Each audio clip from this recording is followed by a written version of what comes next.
नई दिल्ली में एनडीए संसदीय दल की बैठक चल रही है। प्रधानमंत्री नरेंद्र मोदी के तीसरे टर्म पर औपचारिक रूप से लगेगी मुहर। नई सरकार के गठन का आज कर सकते हैं दावा पेश।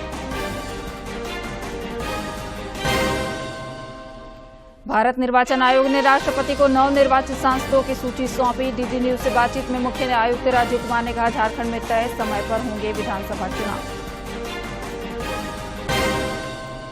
देवघर और दुमका में विश्व प्रसिद्ध राजकीय श्रावणी मेला महोत्सव की तैयारी शुरू। दोनों जिलों में उपायुक्त ने बैठक कर श्रद्धालुओं की सुविधा को लेकर जरूरी प्रबंध करने के दिए निर्देश।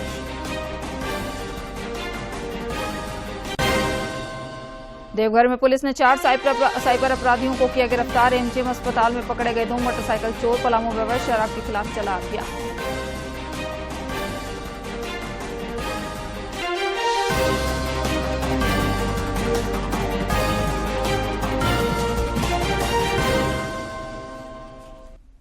नमस्कार, खबरें झारखंड में आपका स्वागत है। मैं हूं आपके साथ प्रियंका मिश्रा और अब समाचार विस्तार से। नई दिल्ली में एनडीए संसदीय दल की बैठक चल रही है। इस बैठक में BJP, TDP, JDU, LJP, Shiv Sena, Shinde गुट, जेडीएस और अन्य सहयोगी दलों के नवनिर्वाचित सांसद शामिल हुए हैं। इस दौरान प्रधानमंत्री नरेंद्र मोदी को संसदीय दल के नेता के रूप में चुने जाने की औपचारिकता पूरी की जा रही है। श्री मोदी राष्ट्रपति द्रौपदी मुर्मू से मुलाकात कर नई सरकार के गठन का दावा आज पेश कर सकते हैं। नए मंत्रिमंडल को लेकर चर्चा का दौर भी शुरू हो गया है। इधर चर्चा है कि 9 जून की शाम नई सरकार शपथ ग्रहण कर सकती है।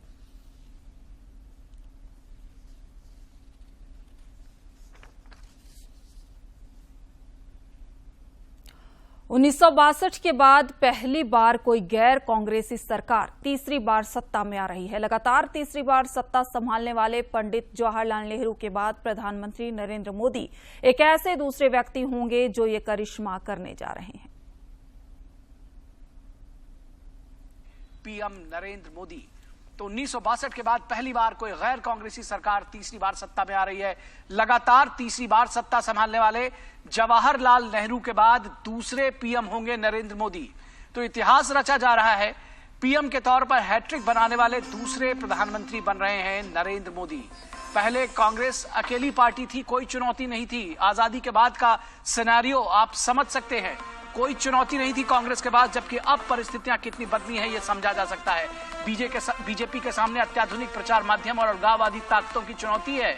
साथ ही साथ नरेंद्र मोदी का तीसरी बार प्रधानमंत्री बनना इस तरह से एक मील का पत्थर है। लगातार तीसरी बार सबसे बड़ी पार्टी बनकर उभरी है बीजेपी 240 सीटों के साथ। एनडीए की तीसरी बार सरकार बनना तय है और आज ये प्रक्रिया जो है उसकी शुरुआत कही जाए तो गलत नहीं होगा। एनडीए के संसदीय दल की बैठक के साथ 10 साल शासन करने के बाद नरेंद्र मोदी सबसे लोकप्रिय प्रधानमंत्री बने हुए हैं और ये बहुत बड़ी बात है। देश की जनता का भरोसा पीएम मोदी और बीजेपी पर अभी भी कायम है। 1962 के बाद पहली बार कोई गैर कांग्रेसी सरकार तीसरी बार सत्ता में आई है। तो जवाहरलाल नेहरू के बाद ये करिश्मा करने वाले प्रधानमंत्री नरेंद्र मोदी इकलौते ऐसे व्यक्ति हैं।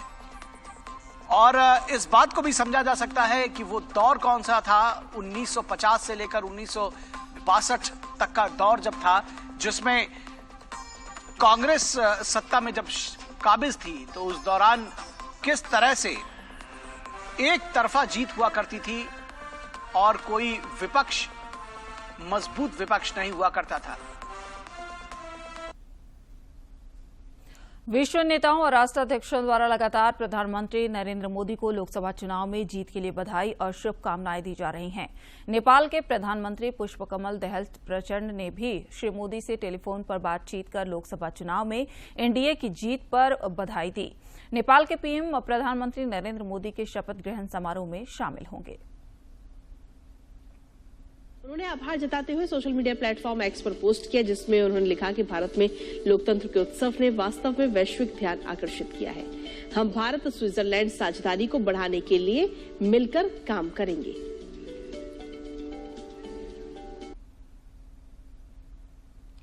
चुनाव नतीजों के बाद 9 निर्वाचित सांसद दिल्ली पहुंचे हैं। लोकसभा सचिवालय द्वारा सांसदों का निर्बाध पंजीकरण सुनिश्चित करने के लिए अनेक कदम उठाए गए हैं।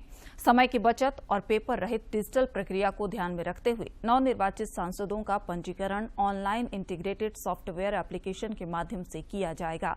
सचिवालय में नवनिर्वाचित सदस्यों के लिए एसबीआई बैंक खाता खोलने, स्थायी पहचान पत्र और केंद्रीय सरकार स्वास्थ्य योजना कार्ड जारी करने के लिए विशेष प्रबंध किए गए हैं। इधर मुख्य चुनाव आयुक्त राजीव कुमार के नेतृत्व में भारत निर्वाचन आयोग द्वारा राष्ट्रपति द्रौपदी मुर्मू को 18वीं लोकसभा के लिए निर्वाचित सांसदों के नाम वाली अधिसूचना की एक प्रति भेंट की गई है। इस दौरान चुनाव आयुक्त ज्ञानेश कुमार और डॉक्टर सुखबीर सिंह संधू भी मौजूद थे। राष्ट्रपति ने चुनावी प्रक्रिया की सफलता पर मुख्य निर्वाचन आयुक्त और निर्वाचन आयुक्तों को बधाई दी है।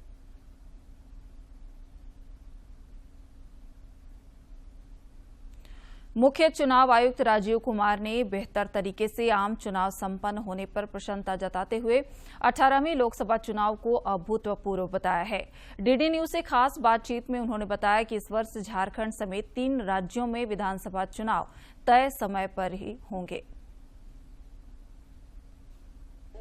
18वीं लोकसभा चुनाव की प्रक्रिया पूरी हो गई है और इस समय हमारे साथ मुख्य चुनाव आयुक्त राजीव कुमार जी हैं। सर, जिस तरीके से चुनाव संपन्न हुए हैं, कह सकते हैं कि अंत भला तो सब कला, और भारत की जो डेमोक्रेसी है पूरी दुनिया में संदेश गया है कि हमने विवाद रहित चुनाव संपन्न कराए। अच्छा है, हमेशा से देखिए ये सॉफ्ट पावर है हमारी कंट्री की। ये हमारी कंट्री का जो इकबाल है, जो लोकतंत्र के सही तरीके से चुनने से 2-3 चीजों का ध्यान रखें। हम सबसे पुराने हैं, सबसे बड़े हैं। सो बड़ा होना तो खाली क्वांटिटी हुई, बट क्वालिटी। हर वोटर जिसको वोटर लिस्ट में होना चाहिए वो वोटर लिस्ट में है, बच नहीं सकता। जिसको वोटिंग देने जाना चाहिए वो वोटिंग देने जाता है, उसकी इच्छा है, उसको रोक नहीं सकता। वो जिस जगह में जैसे वोट देना चाहता है वैसे वोट देता है। हम एक दिन के अंदर अंदर 10.5 लाख बूथ से काउंटिंग करके 8-10 घंटे में रिजल्ट डिक्लेयर कर देते हैं। कितने भी मन में लोगों की शंकाएं रहें, लेकिन जैसे मैं अक्सर कहता हूं कि परिणाम ही प्रमाण है। तो ना ये सब आप लोगों के लिए है, सब जो लोग बीच बीच में शंका करते हैं उनके लिए है कि उन्हें क्या सोचना चाहिए।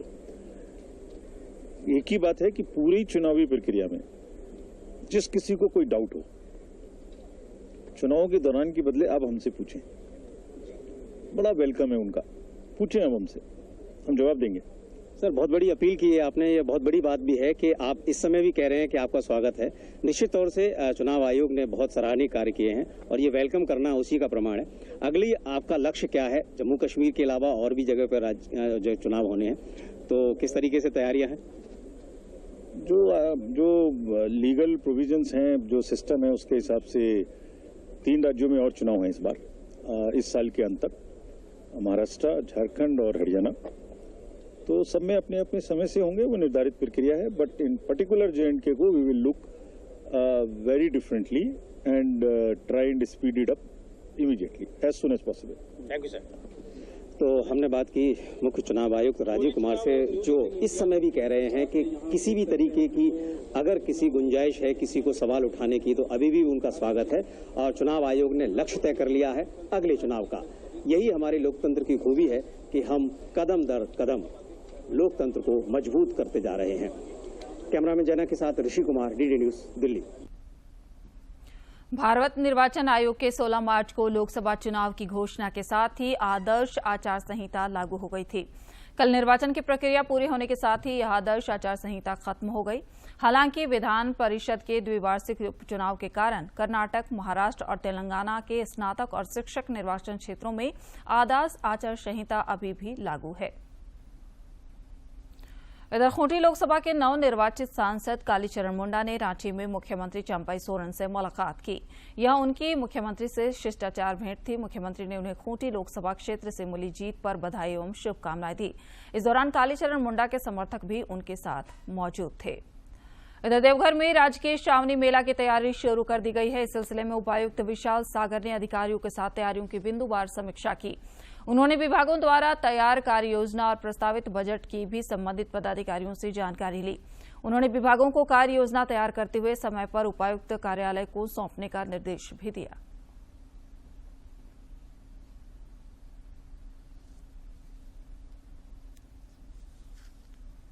उधर दुमका के विश्व प्रसिद्ध राजकीय श्रावणी मेला महोत्सव को लेकर भी प्रशासनिक तैयारियां शुरू कर दी गई हैं। इसे लेकर दुमका के उपायुक्त ए दोड्डे की अध्यक्षता में समाहरणालय सभागार में बैठक हुई। बैठक में उपायुक्त ने कहा कि आगामी सावन महीने में विश्व प्रसिद्ध राजकीय श्रावणी मेला महोत्सव बासुकीनाथ धाम का आयोजन होना है। इस पर देश विदेश से प्रतिदिन लाखों की संख्या में श्रद्धालुओं के बाबा बासुकीनाथ पहुंचने की भी संभावना है। उन्होंने कहा कि जिला प्रशासन श्रद्धालुओं को सुगमतापूर्वक बाबा बासुकीनाथ का दर्शन कराने हेतु प्रतिबद्ध है। उपायुक्त ने संबंधित अधिकारियों को श्रद्धालुओं की सुविधा को लेकर पुख्ता इंतजाम करने का निर्देश दिया। इधर देवघर में पुलिस साइबर अपराधियों के खिलाफ ताबड़तोड़ कार्रवाई कर रही है। इस कड़ी में पुलिस ने कुंडा और मधुपुर थाना क्षेत्र में साइबर ठगों के विरुद्ध छापेमारी चलाते हुए 4 साइबर अपराधियों को गिरफ्तार किया है। इनके पास से 6 मोबाइल और 11 सिम कार्ड जब्त किए गए हैं। इधर जमशेदपुर के एमजीएम अस्पताल में 2 मोटरसाइकिल चोर को पुलिस ने गिरफ्तार किया है।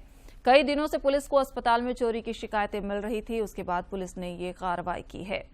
इधर अवैध शराब के खिलाफ राज्य भर में चुनाव के दौरान शुरू हुआ अभियान अभी भी जारी है। कल पुलिस द्वारा पलामू में अवैध शराब के खिलाफ अभियान चलाया गया, जिसमें पुलिस ने नावा बाजार थाना अंतर्गत ग्राम ताली में करीब 800 किलोग्राम जावा महुआ को नष्ट किया।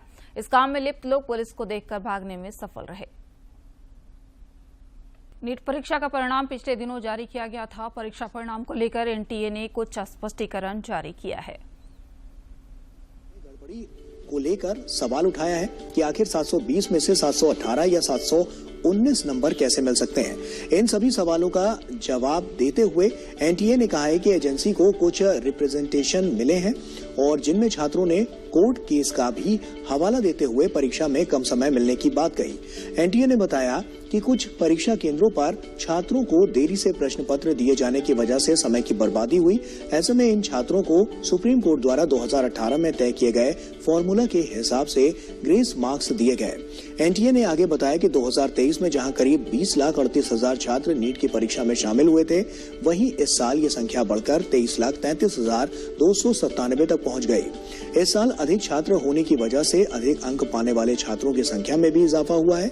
वहीं फिजिक्स विषय के प्रश्न पत्र में एक प्रश्न के 2 सही उत्तर पाए गए।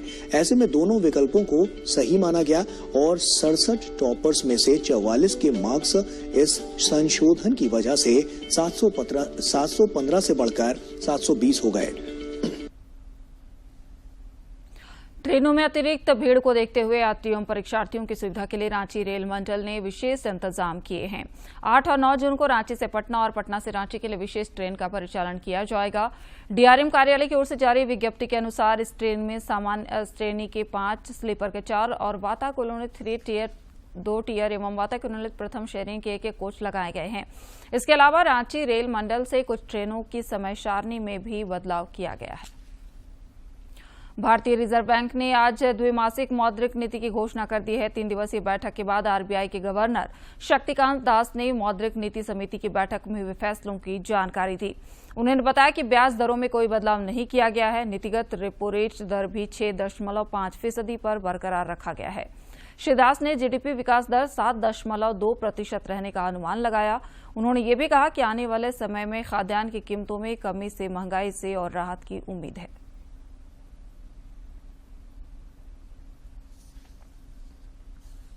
The forecast of above normal monsoon bodes well for the Kharif season. Wheat procurement has surpassed last year's level. In fact, the buffer stocks of wheat and rice are well above the norms. These developments could bring respite to food inflation pressures, particularly in cereals and pulses. The outlook on crude oil prices remains uncertain due to geopolitical tensions. Assuming a normal monsoon, CPI inflation for 2024-25 is projected at 4.5%, with Q1 at 4.9%, Q2 at 3.8%, Q3 at 4.6%, and Q4 at 4.5%. The risks are evenly balanced. So thus, as you can see, the GDP growth projection, we have increased it from 7%, which we gave out in the last MPC meeting. We have increased it to 7.2%, and the inflation projection, the average for the year. आइए देखते हैं कारोबार जगत में क्या कुछ खास चल रहा है।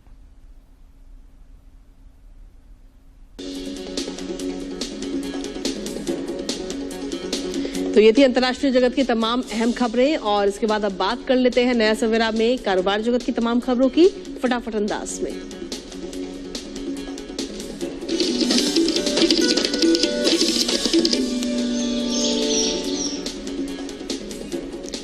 पेटीएम ने अपने ग्राहकों के लिए यात्रा कार्निवल सेल की शुरुआत की है, जिसके तहत घरेलू और अंतर्राष्ट्रीय यात्रा पर 10% से 25% तक छूट दे रहा है। इसमें उड़ान, रेल और बस की टिकट शामिल है।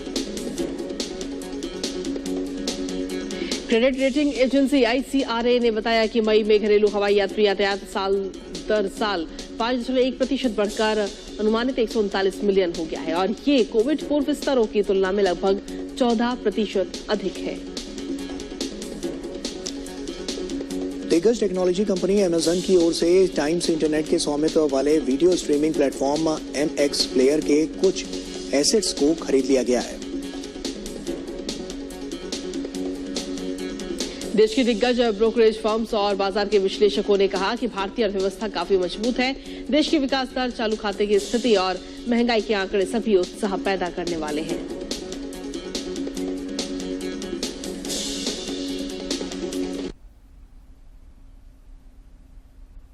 और अब देखते हैं फटाफट अंदाज में जिलों की खबरें।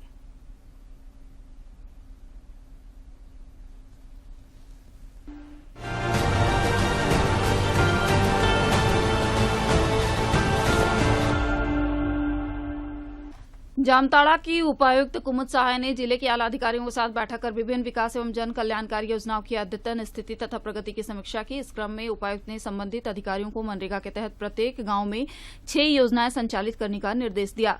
उन्होंने 10 जून से 15 अक्टूबर तक समय अंतराल में नदी तल से बालू का उत्खनन, उठाव एवं परिवहन पर रोक लगाने का निर्देश भी दिया।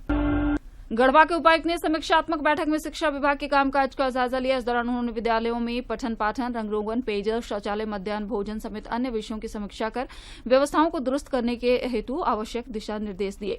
देवघर उपायुक्त ने लोकसभा चुनाव के सफल संचालन में सबों का आभार जताया है। उन्होंने समाहरणालय के सभागार में प्रेस वार्ता का आयोजन कर सभी का आभार व्यक्त करते हुए मीडिया प्रतिनिधियों को निर्वाचन से जुड़ी जानकारियों से अवगत कराया। सरायकेला समाहरणालय सभागार में जिला समन्वय समिति की बैठक आयोजित हुई। इस दौरान उपायुक्त ने विभिन्न विभाग अंतर्गत संचालित योजनाओं की कार्य प्रगति का समीक्षा कर योजनाओं को निर्धारित समयावधि में पूरा करने का तथा योजनाओं का व्यापक प्रचार प्रसार कर सभी योग्य लाभुकों को लाभ प्रदान करने का निर्देश दिया। टीबी उन्मूलन कार्यक्रम के तहत देश में 1 जुलाई से एडल्ट BCG टीकाकरण अभियान शुरू होगा। इस सिलसिले में रामगढ़ के उपायुक्त की अध्यक्षता में बैठक आयोजित की गई। इस दौरान उपायुक्त में अभियान की सफलता को लेकर जरूरी दिशा निर्देश भी दिए गए। रांची के नवनिर्वाचित सांसद संजय सेठ डोरंडा मनीटोला में मां काली की बड़ा पूजा महोत्सव में शामिल हुए। इस दौरान भक्तों के बीच भोग का वितरण किया। श्री सेठ ने माता से सबके समृद्ध और खुशहाल जीवन के लिए प्रार्थना की। चतरा के नवनिर्वाचित सांसद कालीचरण सिंह के दिल्ली एयरपोर्ट पर पहुंचने पर बीजेपी कार्यकर्ताओं ने उनका जोरदार स्वागत किया। इस स्वागत और सम्मान के लिए उन्होंने सभी का आभार जताया। रांची रेल मंडल द्वारा अंतर्राष्ट्रीय संपार फाटक जागरूकता दिवस मनाया गया। इस दौरान मानवायुक्त संपार फाटकों पर नुक्कड़ नाटक एवं सुरक्षा स्लोगन के माध्यम से यात्रियों के बीच जागरूकता अभियान चलाया गया। रांची रेल मंडल में स्वच्छ पर्यावरण जागरूकता विषय पर एक सेमिनार का आयोजन किया गया। इस दौरान सहायक मंडल यांत्रिक अभियंता हेडक्वार्टर जितेंद्र कुमार ने पावर प्लांट प्रेजेंटेशन के माध्यम से उपस्थित कर्मचारियों को पर्यावरण के प्रति जागरूक, साथ ही पर्यावरण को स्वच्छ रहने में योगदान देने का आग्रह किया। झालसा के निर्देशन में खूंटी जिला विधिक सेवा प्राधिकार की पहल पर भीषण गर्मी के मद्देनजर विभिन्न स्थानों पर राहगीरों, ट्रैफिक पुलिस, रिक्शा एवं टेम्पो चालकों तथा अन्य जरूरतमंदों को ORS, जरूरत की दवाइयां और पेयजल उपलब्ध कराया गया। इस दौरान chamber of commerce and industry के प्रतिनिधि समेत कई अन्य लोग मौजूद थे।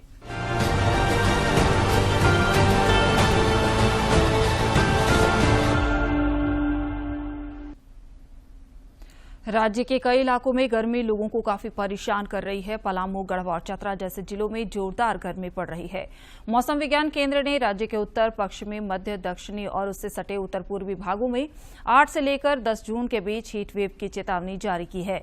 मौसम विज्ञान केंद्र रांची के पूर्वानुमान के अनुसार अधिकतम तापमान में अगले 2 दिनों के दौरान धीरे धीरे 2 से 3 डिग्री सेल्सियस तक की बढ़ोतरी हो सकती है। इधर राहत की बात यह है कि देश के विभिन्न हिस्सों में मानसून आगे बढ़ रहा है।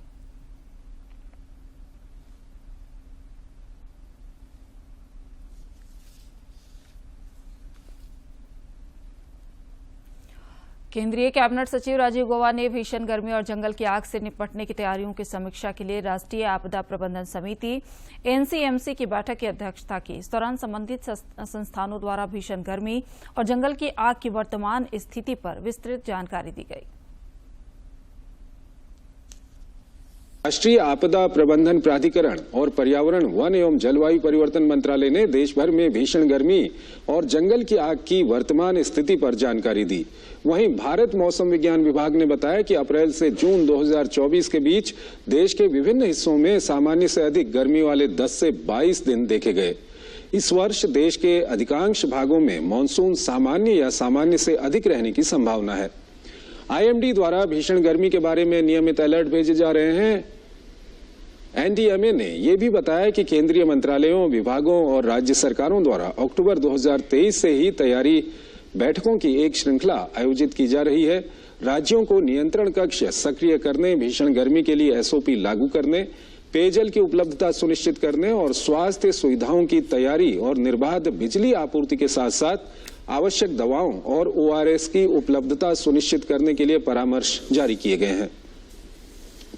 साथ ही राज्यों को स्कूलों, अस्पतालों और अन्य संस्थानों की नियमित रूप से अग्नि सुरक्षा जांच करने और आग की घटनाओं को लेकर जवाबी कार्रवाई के समय में कमी लाने की भी सलाह दी गई है। केंद्रीय स्वास्थ्य मंत्रालय ने गर्मी के महीनों के दौरान लू से बचाव की तैयारी और अस्पतालों में आग की दुर्घटनाओं को रोकने के उपायों पर राज्यों के साथ समीक्षा बैठक की। स्वास्थ्य सेवा महानिदेशक डॉक्टर अतुल गोयल ने इस वर्चुअल बैठक का संचालन किया। वर्चुअल बैठक कर चुका है। हीट वेव की तैयारियों और गर्मी के महीनों के दौरान अस्पतालों में आग को रोकने के उपायों को लेकर बैठक में चर्चा की गई। इसके साथ ही स्वास्थ्य मंत्रालय ने राज्यों और केंद्र शासित प्रदेशों को हीट वेव से बचाव को लेकर दिशा निर्देश दिए हैं। निर्देशों के तहत हीट हेल्थ एक्शन प्लान को लागू करने और आईएमडी द्वारा जारी हीट वेव से जुड़ी चेतावनियों का प्रसार करने को कहा गया है। इसके साथ ही स्वास्थ्य देखभाल सुविधाओं और एम्बुलेंस तैयारियों का आकलन करने और आईएचआईपी पर गर्मी से जुड़ी बीमारियों और मृत्यु की निगरानी करने को कहा गया है। देश भर के स्वास्थ्य देखभाल सुविधा केंद्रों में हीट स्ट्रोक रूम की सुविधा उपलब्ध कराने को लेकर भी निर्देश दिए गए हैं। इसके अलावा फायर रिस्क असेसमेंट ड्रिल, अग्नि सुरक्षा प्रोटोकॉल पर कर्मचारियों का नियमित प्रशिक्षण करने के सुझाव भी स्वास्थ्य मंत्रालय ने दिए हैं। मंत्रालय ने स्मोक अलार्म, आग बुझाने वाले यंत्रों और स्प्रिंकलर्स का रखरखाव करने, इमरजेंसी की स्थिति में आग से बचाव के लिए एसओपी को जारी करने और नियमित रूप से इमरजेंसी मॉक ड्रिल करने का भी निर्देश दिया है। अंत में मुख्य समाचार एक बार फिर।